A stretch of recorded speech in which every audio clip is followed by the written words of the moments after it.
Welcome to கல்வி IAS academy YouTube channel. Tamil question paper சீரீஸில் இன்றைக்கி 2022 தமிழ் கொஷின் பேப்பர் பார்க்க போகிறோம்.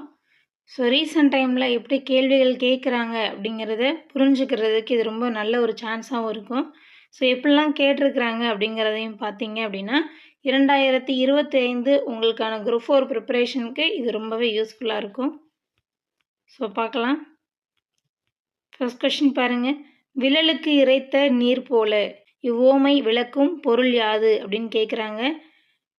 பயனற்ற செயல். இது ஒரு புக் பேக் கொஸ்டின். ஊமையால் விளக்கப்படும் பொருத்தமான பொருளை தேர்ந்தெடுத்தெழுதுக. மடை திறந்த வெள்ளம் போல ஊமையால் விளக்கப்படும் பொருளை தேர்வு செய்க அப்படின்னு கேட்குறாங்க. ஸோ அப்போ மடை திறந்த வெள்ளம் போல இந்த வார்த்தையை நல்லா கவனிங்க. போல போன்ற உருவுகள் வந்துச்சுன்னா இது ஊம உருவுன்னு சொல்லுவோம். இதில் பொருள் எதுன்னு கேட்குறாங்க. அப்போ சரியான விடை தடையின்றி மிகுதியாக. நெக்ஸ்ட் ஒன் பாருங்க. தன்வினை பிறவினை செய்வினை செயப்பாட்டு வினை வாக்கியங்களை கண்டெழுதுதல். வாக்கிய அமைப்பினை கண்டறிக. கவிதாவால் உரை படிக்கப்பட்டது. சரியான விடை பார்த்தீங்க அப்படின்னா செயப்பாட்டு வினை வாக்கியம். இப்போ கவிதா உரையை படித்தால் அப்படின்னு வந்துச்சுன்னா அது தன்வினை வாக்கியமாக இருக்கும். அடுத்து பாருங்க.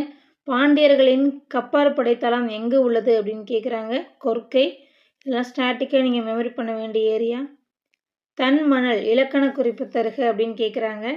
தன்மணல் தன்மை கூட்டல் மணல் அப்படின்னு பிரிப்போம். மை விகுதி வந்துச்சுனாலே அது பண்பு தொகை தான். அடுத்து பாருங்க. ஒரு பக்கம் இடுகுறி பெயர், இடுகுறி சிறப்பு பெயர், காரண பொது பெயர், காரண சிறப்பு பெயர் கொடுத்துருக்குறாங்க. இன்னொரு பக்கம் அதற்கான விடை கொடுத்துருக்குறாங்க. பொறுத்துக ஃபார்மேட்டிவ் இது. ஸோ இதில் பாருங்கள். இடுகுறி பொது பெயர் ஆன்சர் என்னன்னு பார்க்கலாம். காடு. இடுகுறி சிறப்பு பெயர் பாருங்க பனை.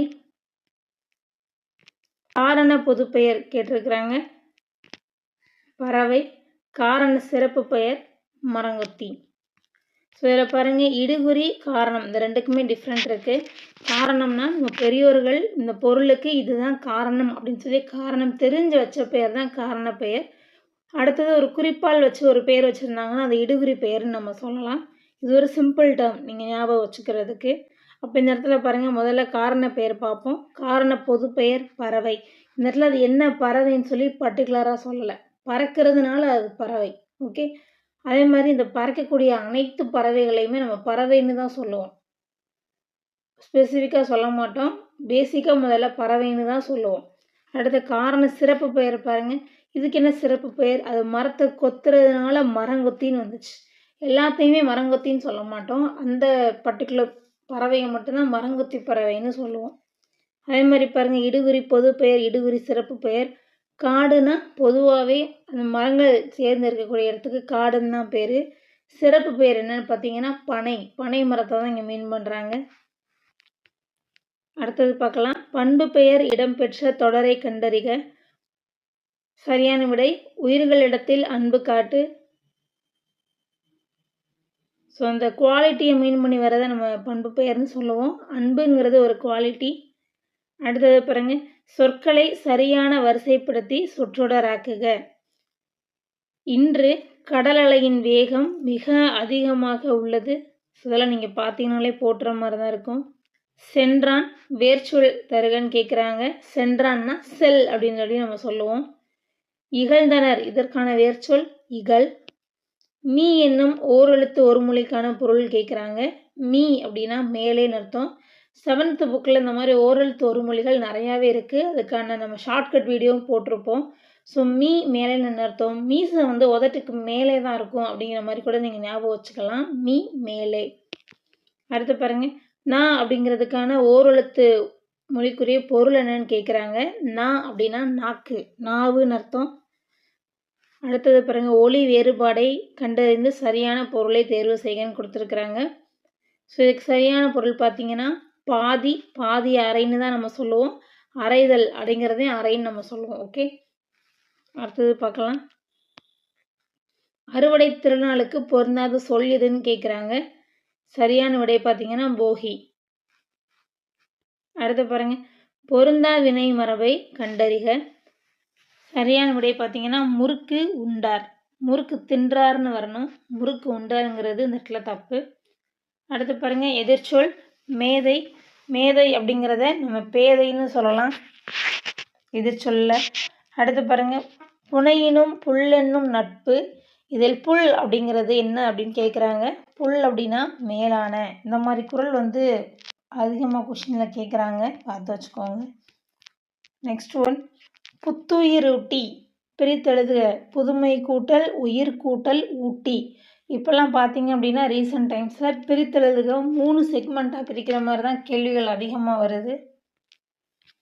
நெக்ஸ்ட் கொஸ்டின், சரியான மரபு தொடர் பொருள் கேட்குறாங்க பாருங்கள். ஆகாய தாமரை இல்லாத ஒன்றை தான் நம்ம அப்படி சொல்லுவோம். அடுத்து பாருங்கள், எண்ணி துணிக கருமம். இதில் கருமம்னா என்னன்னு கேட்குறாங்க. இதுவும் ரிப்பீட்டட் கொஸ்டின்.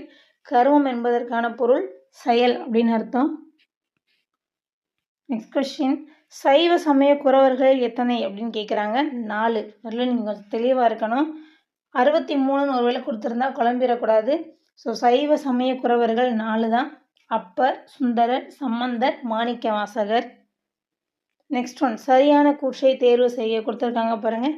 திருநாவுக்கரசர் பிறந்த ஊர் திருமுனைப்பாடி, நாடு திருவாமூர். ஸோ இந்த இருக்கிற அந்த 4 கேள்விகளுமே இதுக்கு முன்னாடி தனித்தனி கேள்விகளாக கூட கேட்கப்பட்டிருக்கு. ஸோ அதனால் இந்த 4ஐயுமே படித்து வச்சுக்கோங்க. இந்த 4 ரிப்பீட்டடான ஒரு ஏரியா. திருநாவுக்கரசர் பிறந்த ஊர் திருமுனைப்பாடி, நாடு திருவாமூர். திருஞான சம்பந்தரால் அப்பர் என்று அழைக்கப்பட்டார். தாண்டக வேந்தர் என அழைக்கப்படுபவர் அப்பர். ஆளுடை அரசு வாகீசர் என அழைக்கப்படுபவர் நாவுக்கரசர். நெக்ஸ்ட் ஒன் பார்க்கலாம்.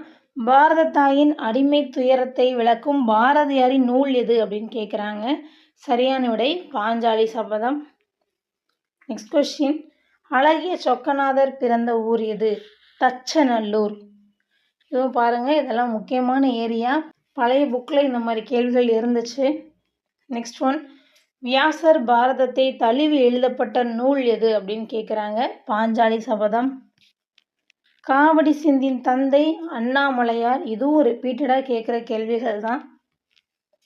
அடுத்து பாருங்கள், குறுந்தொகை அடிவரையறை கொடுத்துருக்குறாங்க. 4/8 தான் குறுந்தொகைக்கான அடிவரையறை. அடுத்து, தண்டமிழ் ஆசான் என்று இளங்கோவடிகள் யாரை பாராட்டுறாருன்னு கேட்குறாங்க. சீத்தலை சாத்தனார். மோஸ்ட்லி இளங்கோவடிகள் சீத்தலை சாத்தனார் தான் ஒரு பேரா வரும். ஓகே, மோஸ்ட்லி அவர் சொல்கிறதா இவருக்கு பதிலாக வரும். சீத்தலை சாத்தனார் சொல்கிறது இளங்கோவடிகளாக இருக்கும். ஸோ இதெல்லாம் வந்து நீங்கள் ரிப்பீட்டடாக கொஷின் டிஸ்கஷன் பார்க்கும்போது உங்களுக்கே புரிஞ்சுக்க முடியும். நெக்ஸ்ட் ஒன், பொருத்தமான அருஞ்சொல் பொருள் கூறுக அப்படின்னு கேட்குறாங்க. பாசவர் அப்படின்னா வெற்றிலை விற்போர்.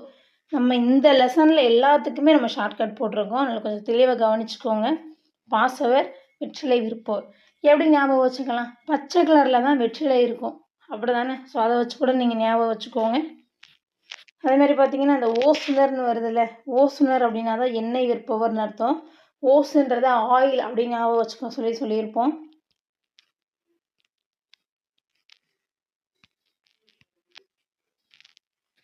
அடுத்தது பாருங்கள், பொன்னும் துகிரும் முத்தும் மன்னிய மாமலை பயந்த காமரு மணியும் என தொடங்கும் பாடல் இடம்பெற்ற நூல் எதுன்னு கேட்குறாங்க. புறநானூறு.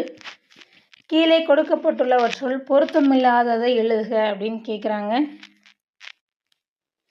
ஸோ இதில் பார்த்தீங்கன்னா இந்த நற்றிணை, குறுந்தொகை, ஐங்குறுநூறு அதெல்லாம் வரும் இல்லையா, அதெல்லாம் 8 தொகை நூல்கள். முதல் 3, கடைசி 10 பாட்டு தேவையில்லாமல் கொடுத்துருக்குறாங்க. ஸோ அதனால் அதுதான் ஆன்சர். நெக்ஸ்ட் கொஸ்டின், கல்வி அழகிய அழகு என்றும் கல்வி கரையில் கற்பவர் நாள் சில என்றும் கூறும் நூல் எதுன்னு கேட்குறாங்க. நாலடியார். இதுவும் முக்கியமான கொஸ்டின் தான். நெக்ஸ்ட், பொன் திறந்து கொண்டு புகாவா நல்கினாள். பழமொழி 400. இதில் புகாவா அப்படிங்கிறது என்னன்னு கேட்குறாங்க. உணவு. ஸோ இதில் பார்த்தீங்கன்னா இந்த பர்டிகுலர் லைனை கொடுத்து கூட எந்த நூல்னு கேட்கலாம், அதனால் அதையும் நீங்கள் படித்து வச்சுக்கோங்க. முதுமொழி காஞ்சி என்ற நூலுக்கு வழங்கப்படும் வேறு பெயர்கள் கேட்குறாங்க. இதுக்கு இன்னொரு பேர் இருக்குது, அறிவுரை கோவை. ஸோ முதியவர்கள்லாம் வந்து அறிவுரை சொல்லுவாங்க அப்படிங்கிற மாதிரி நீங்கள் ஞாபகம் வச்சுக்கலாம். நெக்ஸ்ட் ஒன், பொம்மல் என்பதன் பொருள் கேட்குறாங்க. சோறு. பொங்கிய சோறு அப்படிங்கிற மாதிரி ஞாபகம் வச்சுக்கோங்க ஷார்ட்கட்டில். பொங்கிய சோறு. திருக்குறள் மூலத்தை முதலில் அச்சிட்டவர் யாருன்னு கேட்குறாங்க. இதுவும் முக்கியமான கேள்வி. தஞ்சை ஞான பிரகாசர். Next question. ஓடையிலே ஊறுகின்ற தீஞ்சுவை தண்ணீரே உகந்த தண்ணீர் இடைமலர்ந்த சுகந்த மணமலரே என்று இறைவனின் திருவடிகளை பாடியவர் யாருன்னு கேட்குறாங்க. ராமலிங்க அடிகள்.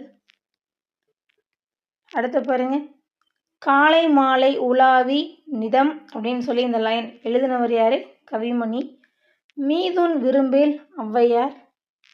திடம்பட மெஞ்ஞானம் சேரவும் மாட்டார் சொன்னது திருமூலர். மருந்தன வேண்டாவாம் யாக்கைக்கு சொன்னது திருவள்ளுவர். ஸோ இந்த மாதிரியான லைன்ஸ் முக்கியம். ரோமானியருக்கும் தமிழருக்கும் இடையே நடந்த வணிக தொடர்பை உறுதிப்படுத்தும் அகழாய்வு நடந்த இடம் எதுன்னு கேட்குறாங்க. அரிக்கமேடு. Next question. ஆரப்பாளையம் ராசபாளையம் என்ற ஊர் பெயர்களுடன் பாளையத்தை சேர்த்து வழங்கிய மன்னர்கள் யாருன்னு கேட்குறாங்க. நாயக்கர்கள்.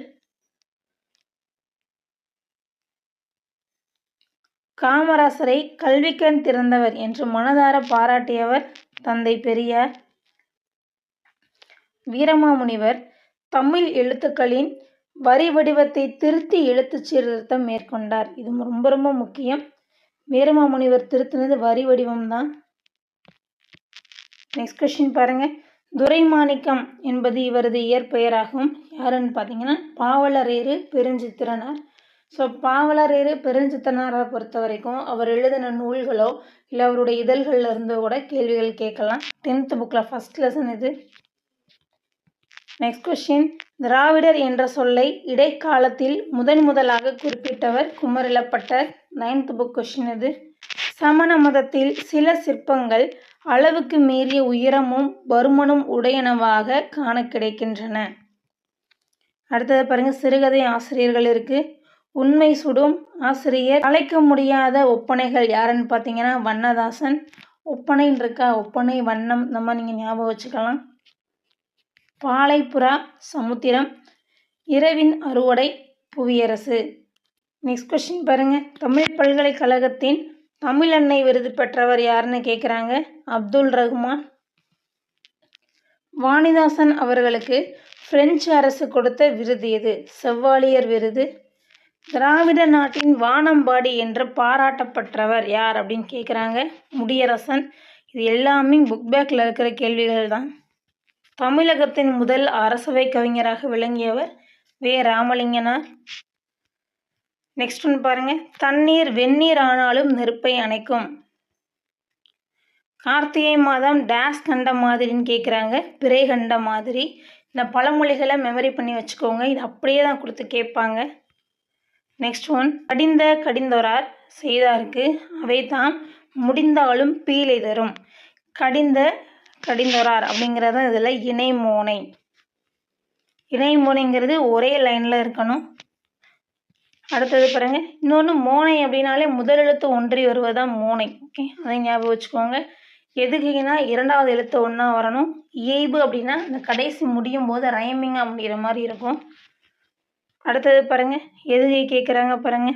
சிறுங்கி பேரம் எனத்திரை கங்கையின் மருங்கு தோன்றும் நகருரை வாழ்க்கையன். ஸோ இதில் எதுகைன்னு கேட்குறாங்க. இரண்டாவது எழுத்து ஒன்றா வரணும். அப்போ சிறுங்கி மருங்கு அப்படிங்கிறது தான். Next one. எவ்வகை வாக்கியம்னு கேட்குறாங்க.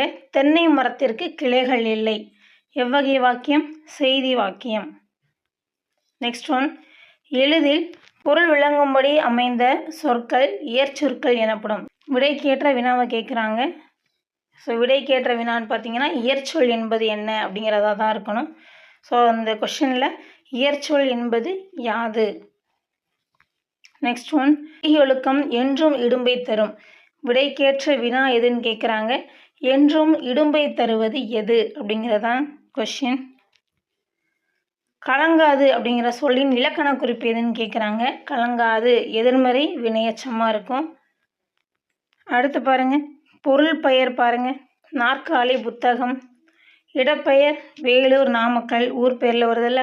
காலம்னு சொன்னாங்கன்னா மாலை, இரவு, காலை இந்த மாதிரி வரதை போட்டுருவீங்க. சினைனா உறுப்புன்னு அர்த்தம். தெரியாட்டி பக்கத்தில் நோட் பண்ணி வச்சுக்கோங்க. சினைனா உறுப்பு, முகம், கை. அதே மாதிரி இலை, தலை இந்த மாதிரி வந்துருந்துச்சுன்னா அதுவுமே சினை தான். அது ஒரு தாவரத்தின் சினைன்னு நம்ம சொல்லுவோம். அடுத்து பாருங்கள், தகர வரிசை சொற்களை அகர வரிசையில் எழுதுக அப்படின்னு கேட்குறாங்க.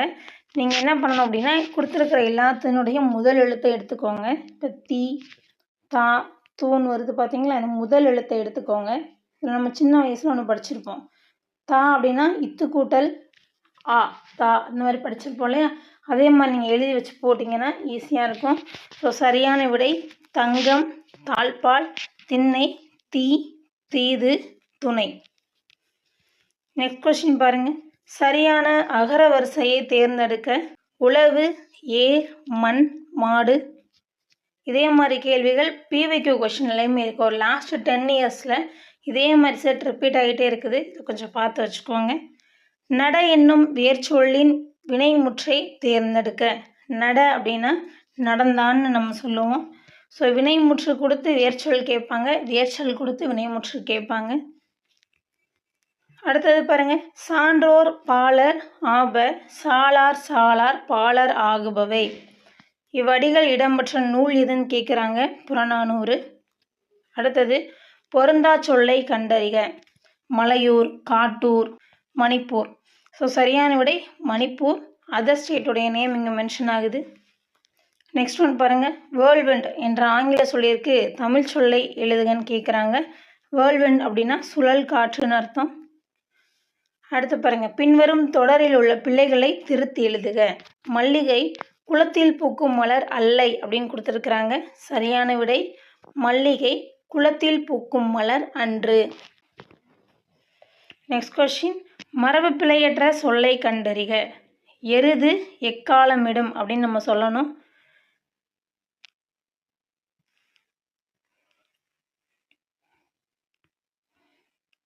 அங்கை சரியாக பிரிக்கும் முறை அகம் கூட்டல் கை, அங்கைன்னு பிரிப்போம். Next one. வலுவு சொல்லற்ற தொடர் இதுன்னு கேட்குறாங்க. வலப்பக்க சுவரில் எழுதாதே. நல்லா பார்த்து வச்சுக்கோங்க. வலது பக்கம்னு வரக்கூடாது, வலப்பக்கம்னு வரணும். அதே மாதிரி சுவரில் எந்த ரீ வருதுன்றதையும் பாருங்கள். Next one. பக்தி சுவைநனி சொட்ட சொட்ட பாடிய கவி வளவ என சேக்கிலார் பெருமானை புகழ்ந்தவர் யாருன்னு கேட்குறாங்க. சரியான விடை மகாவித்துவான் மீனாட்சி சுந்தரனார். Next question. யான் பெற்ற இன்பம் பெருக இவ்வையகம் என்று பாடியவர் திருமூலர். Next one. நந்தவனத்தில் ஓர் ஆண்டி 4 மாதமாய் குயவனை வேண்டி என்னும் பாடலை பாடிய சித்தர் யாருன்னு கேட்குறாங்க. கடுவெளி சித்தர். Next question. சித்தர்களில் ஆதி சித்தர் யார் அப்படின்னு கேட்குறாங்க. திருமூலர். இது ரொம்பவே முக்கியமான கேள்வி. so many times repeated question இது, மார்க் பண்ணி வச்சுக்கோங்க. Next one. எழுதப்படாத பாடல் எனப்படுவது நாட்டுப்புற பாடல். வாய் வழியாகவே பாடுவாங்க இல்லையா, வாய்மொழி இலக்கியம்னு சொல்லுவோம். Next question. குறவஞ்சி என்பது சிற்றிலக்கியம். தமிழ் விடு தூது நூலின் பாட்டுடை தலைவன் யாருன்னு கேட்குறாங்க. மதுரை சொக்கநாதர். அடுத்தது பாருங்கள். வீரமா முனிவர் இயற்றிய நூல் தேம்பாவணி. அடுத்து மடலேறுதல் என்னும் துறையை பயன்படுத்திய ஆழ்வார் யாருன்னு கேட்குறாங்க. திருமங்கை ஆழ்வார். மடலேறுதல் அப்படின்னா திருமங்கை ஆழ்வார். இது ரொம்ப முக்கியம். தேம்பாவணியின் பாட்டுடை தலைவன் யாருன்னு கேட்குறாங்க. சூசை மாமுனிவர். Next question. அகநானூறு பற்றிய கீழ்கண்ட கூற்றுகளில் எது சரி அப்படின்னு கேட்குறாங்க. அகநானூறு 8 தொகை நூல்களில் ஒன்று. இது உங்களுக்கு தெரிஞ்சது தான். இந்த ஒன்று தெரிஞ்சாலே கண்டிப்பாக உங்களால் இந்த 4ல் 2 ஆப்ஷன் எலிமினேட் பண்ண முடியும். இந்நூலில் நெடுந்தொகை என்றும் அழைப்பர். இதுவும் கரெக்டான ஒன்று தான். அடுத்தது இது 10 பாட்டு நூல்களில் ஒன்றுன்னு சொல்கிறாங்க. ஆல்ரெடி 8 தொகை நூல்னு வந்துருச்சு, பிறகு எப்படி 10 பாட்டு வரும்? ஸோ கண்டிப்பாக இது வராது. அப்போ 3 மட்டும்தான் தவறானதாக இருக்கும், மற்ற எல்லாமே சரிதான். Next one. கம்பர் தம் இயற்றிய நூலுக்கு இட்ட பெயர் எதுன்னு கேட்குறாங்க. ராமாவதாரம். இதுவும் நிறைய தடவை கேட்டுட்டாங்க. கம்பராமாயணத்தில் 1000 அம்பிக்கு நாயகன் என்று குறிப்பிடப்படுபவர் யாருன்னு கேட்குறாங்க. குஹன். Next one. மையோ மரகதமோ மறிக்கடலோ மலைமுகிலோ ஐயோ இவன்வடி வெண்பதோ ஆழியா அழகுடையான் என்று வர்ணித்தவர் யாருன்னு கேட்குறாங்க. கம்பர். அப்படியே புக்கில் இருக்கக்கூடிய கொஷின் இது, நம்ம இதுக்கு வீடியோ போட்டிருக்கோம். நெக்ஸ்ட் ஒன், பொதுமறையான திருக்குறளில் இல்லாததில்லை என்று திருக்குறளை போற்றி புகழ்ந்தவர் யாருன்னு கேட்குறாங்க. பாரதிதாசன். நெக்ஸ்ட் ஒன், ஆசியாவிலேயே மிக பழமையான நூலகம் எதுன்னு கேட்குறாங்க. தஞ்சை சரஸ்வதி மகால் நூலகம். கம்பராமாயணத்தில் ராமனிடம் உன்னை விட பரதன் நல்லவன், நிறை குணத்தவன், குறைவில்லாதவன் அப்படின்னு சொல்லி சொன்னது யாருன்னு கேட்குறாங்க. கோசலை. ராமலிங்க அடிகளாரது சிந்தனைகளில் ஊற்றுக்களமாக இருந்த இடம் எதுன்னு கேட்குறாங்க. கந்தக்கோட்டம். நெக்ஸ்ட் கொஸ்டின், சட்டமேலவைக்கு தேர்ந்தெடுக்கப்பட்ட முதல் பெண்மணி டாக்டர் முத்துலட்சுமி ரெட்டி. மோஸ்ட்லி முதல்னு வந்துச்சுன்னா அது முத்துலட்சுமி ரெட்டி அம்மையாரை தான் மீன் பண்ணும்.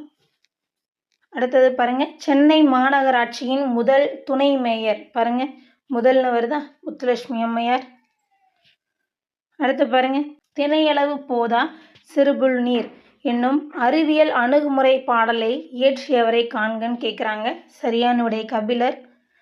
நெக்ஸ்ட் ஒன், கல் தோன்றி மண் தோன்றா காலத்தே வாளோடு முன் தோன்றிய மூத்த குடி. இவ்வரிகள் இடம்பெற்ற நூல் எதுன்னு கேட்குறாங்க. புறப்பொருள் வெண்பா மாலை. அடுத்தது பாருங்க, தற்போது மதுரை என்று அழைக்கப்படும் ஊர் கல்வெட்டுக்களில் மதிரை என காணப்படுகிறது. மதுரை கிடையாது, மதிரை. அடுத்தது பாருங்க, உலக தமிழரிடையே தமிழுணர்வை உருவாக்கிய பெருஞ்சித்திரனாரின் இதழ்கள் யாவை? தென்மொழி, தமிழ்ச்சிட்டு, தமிழ்நிலம். நம்ம ஆல்ரெடி சொன்னோம் இல்லையா, பெருஞ்சித்திரனாருடைய நூல்கள், இதழ்கள் எல்லாம் உங்களுக்கு தெரியணும். நெக்ஸ்ட் ஒன், கீழ்கண்டவற்றுள் உவேசா பற்றிய சரியான தொடரை தேர்ந்தெடுக. உவேசா இயற்பெயர் வேங்கடரத்தினம். இவர் ஆசிரியர் பெயர் மீனாட்சி சுந்தரம். குறிஞ்சிப்பாட்டு என்னும் ஓலைச்சுவடியை அச்சில் பதிப்பித்தார். உவேசா 3ஆம் தமிழ்ச்சங்கத்தின் தலைவர். ஸோ பார்க்கவே உங்களுக்கு அப்படியே தெரியும், உவேசா 3ஆம் தமிழ்ச்சங்கத்தில் வரமாட்டார். ஸோ ஆப்ஷன் 1 and 2 தான் கரெக்டாக இருக்கும். சி.வை. தாமோதரனாரால் திராவிட சாஸ்திரி என்று அழைக்கப்பட்டவர் யாருன்னு கேட்குறாங்க. இதுவும் ஒரு புக் பேக் கொஸ்டின் தான். 11th 12th உள்ள நூல் வழிகளுக்கு மட்டுமே ஒரு வீடியோ போட்டிருக்கோம், அதில் இதெல்லாம் இருக்குது. சரியான விடை பரிதிமார் கலைஞர். நெக்ஸ்ட் ஒன், நாடகம், அதன் விளக்கம், வகைகள், எழுதப்பட வேண்டிய முறைகள், நடிப்பிற்குரிய இலக்கணம், நடிப்பவர்களுக்குரிய இலக்கணம் ஆகியவற்றை கூறும் நாடகவியல் என்னும் நூலை எழுதியவர் யாருன்னு கேட்குறாங்க. பரிதிமார் கலைஞர்.